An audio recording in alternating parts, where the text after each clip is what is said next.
আমরা রোজকার জীবনে এমন অনেক শব্দ ব্যবহার করি যেগুলো খুব সাধারণ মনে হলেও একটু গভীরে ভাবলেই দেখা যায় বেশ অন্যরকম অর্থ লুকিয়ে থাকে। আজ আমরা তেমনই একটা শব্দ নিয়ে কথা বলবো, ক্র্যাশ। হ্যাঁ, ঠিক বলেছ। ক্র্যাশ শব্দটা শুনলেই আমাদের মাথায় চট করে একটা ছবি ভেসে ওঠে, তাই না? কিন্তু আমাদের হাতে যে সূত্রটা রয়েছে, মানে clarifying crash, aviation policy or industrial incident, সেটা বলছে যে এর আপাত সরলতার পেছনেও কিন্তু কিছু জরুরি পার্থক্য আছে, সেগুলো জানা দরকার। একদম। আর এই পার্থক্যগুলো যদি আমরা ঠিকমতো না বুঝি, তাহলে কিন্তু একটা ভুল বোঝাবুঝির জায়গা তৈরি হয়ে যায়। বিশেষ করে যখন আমরা খুব দ্রুত কোনো খবর পেতে চাই বা কোনো পরিস্থিতি বুঝতে চাইছি। তো আজকের আলোচনায় আমরা এই সূত্র ধরে ক্র্যাশ শব্দটার বিভিন্ন মানে আর তার প্রভাবগুলো একটু বোঝার চেষ্টা করব। চলুন শুরু করা যাক। আচ্ছা, প্রথমেই যদি বলি, ক্র্যাশ শুনলে স্বাভাবিকভাবে কি মনে আসে? আমার তো প্রথমেই বিমান দুর্ঘটনার কথাই মাথায় আসে। আপনারও কি তাই? হ্যাঁ, এটা ঠিক। এটাই সবচেয়ে প্রচলিত অর্থ। আমাদের সূত্র এটাকে প্রথম এবং সবচেয়ে পরিচিত ব্যবহার হিসেবেই বলছে, বিমান দুর্ঘটনা বা প্লেন ক্র্যাশ। যেমন সূত্রে একটা উদাহরণ দেওয়া হয়েছে। ধরুন কেউ জানতে চাইল ভারতে একটা ক্র্যাশ হয়েছে কিনা, তো প্রথমেই মনে হবে হয়তো কোনো প্লেন ক্র্যাশের কথাই বলা হচ্ছে। হুম। কিন্তু এখানেই কিন্তু গল্পটা শেষ নয়। তাই তাহলে অন্য অর্থগুলো কি? সূত্র আর কি বলছে এ ব্যাপারে? দ্বিতীয় যে অর্থটার কথা সূত্র বলছে, সেটা কিন্তু বেশ অন্যরকম। সেটা হলো গিয়ে পরিকল্পনা ব্যর্থতা বা প্ল্যান ক্র্যাশ। ধরুন কোনো সরকারি নীতি বা বড় কোনো প্রজেক্ট যখন পুরোপুরি ব্যর্থ হয়, ভেঙে পড়ে আর কি, সেটাকেও অনেক সময় ক্র্যাশ বলা হয়।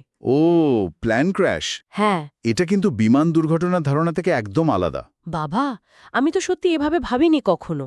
আচ্ছা, সূত্র কি বলছে যে এই ব্যবহারটা কতটা কমন, নাকি খুব টেকনিক্যাল কোনো ক্ষেত্রে ব্যবহার হয়? সূত্র ইঙ্গিত দিচ্ছে যে এটা হয়তো নীতি নির্ধারণ বা প্রশাসনিক আলোচনায় বেশি শোনা যায়। তবে হ্যাঁ, সাধারণ কথাতেও চলে আসতে পারে, বিশেষ করে যখন খুব বড় মাপের কোনো সরকারি উদ্যোগ ব্যর্থ হয়।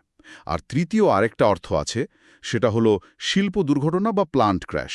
প্ল্যান্ট ক্র্যাশ, সেটা কিরকম? মানে ধরুন কোনো কারখানা, পাওয়ার প্ল্যান্ট বা এই ধরনের কোনো ইন্ডাস্ট্রিয়াল সাইটে যদি বড়সড় কোনো দুর্ঘটনা বা বিপর্যয় ঘটে, সেটাও ক্র্যাশ হিসেবে বলা হতে পারে। ও আচ্ছা আচ্ছা, তার একই শব্দ ক্র্যাশ, প্লেন দুর্ঘটনা, কোনো সরকারি প্ল্যানের ফেলিওর, আবার কারখানার দুর্ঘটনা, এই তিনটের যে কোনো একটা বোঝাতে পারে। এখানেই তো তাহলে আসল কনফিউশনটা তৈরি হয়, তাই না? শুধু ক্র্যাশ শুনলে আমরা বুঝব কি করে যে ঠিক কোনটার কথা বলা হচ্ছে? ঠিক এই পয়েন্টটার উপরেই সূত্র সবচেয়ে বেশি জোর দিচ্ছে। বিভ্রান্তিটা তখনই মারাত্মক হয়ে দাঁড়ায় যখন আমরা প্রেক্ষাপটটা বাদ দিয়ে শুধু ক্র্যাশ শব্দটা ব্যবহার করি।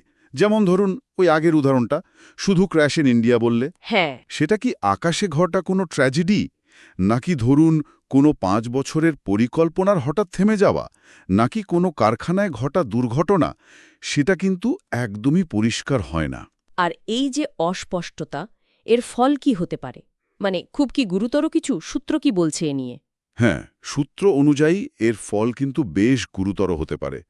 এই অস্পষ্টতা শুধু যে ভুল বোঝাবুঝি বাড়ায় তাই নয়, জরুরি পরিস্থিতিতে রেসপন্স করার ক্ষেত্রেও মারাত্মক প্রভাব ফেলতে পারে। ভাবুন একবার, প্রাথমিক রিপোর্টে শুধু ক্র্যাশ শব্দটা ব্যবহার করা হলো। হুম। সেক্ষেত্রে হয়তো ভুল জায়গায় সাহায্যে পৌঁছে গেল বা ভুল দিকে তদন্ত শুরু হয়ে গেল, এরকমও তো হতে পারে। তাই সঠিক তথ্য পেতে বা দিতে হলে আমাদের আরও নির্দিষ্ট হতে হবে।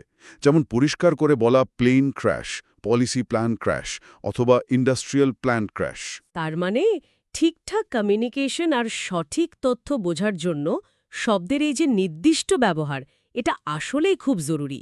বিশেষ করে আজকের দিনে, যেখানে ইনফরমেশন এত দ্রুত ছড়ায়, সেখানে একটা শব্দের ভুল করলে পুরো ঘটনা সম্পর্কে ধারণাই তো পাল্টে যেতে পারে। একদম, একদম তাই। প্রেক্ষাপটটা বোঝা আর সেই অনুযায়ী সঠিক অর্থটা ধরতে পারা, প্রয়োজনে প্রশ্ন করা, এটা খুব দরকারি। না হলে আমরা হয়তো এমন একটা বিষয় নিয়ে চিন্তা করছি বা আলোচনা করছি যেটা আসলে অন্যরকম, বা ঘটনার গুরুত্বটাই হয়তো ভুলভাবে নিচ্ছি। আচ্ছা, তাহলে আজকের আলোচনা থেকে আমরা পরিষ্কার বুঝলাম যে ক্র্যাশ শব্দটা শুধু প্লেন দুর্ঘটনাই নয়, এটা কোনো বড় পরিকল্পনা বা প্রকল্পের ব্যর্থতা বা এমনকি কোনো শিল্পক্ষেত্রের মারাত্মক দুর্ঘটনাও বোঝাতে পারে। সূত্রের মূল কথাতে বোধহয় এটাই, শব্দের অর্থের গভীরে যাওয়া আর প্রেক্ষাপট বোঝাটা যে কতটা জরুরি। ঠিক। আলোচনা আমরা এখানেই শেষ করতে পারি। তবে যাওয়ার আগে একটা ছোট্ট ভাবনা উস্কে দিতে চাই। আচ্ছা, আমাদের রোজকার ব্যবহারে শব্দভাণ্ডারে এরকম আরও কত শব্দ আছে বলুন তো, যেগুলো এরকম একাধিক মানে থাকার জন্য আমরা হয়তো নিজের অজান্তেই ভুল তথ্য পেয়ে যাই বা ভুল ধারণা তৈরি করে ফেলি। ব্যাপারটা নিয়ে কিন্তু ভাবা যেতে পারে।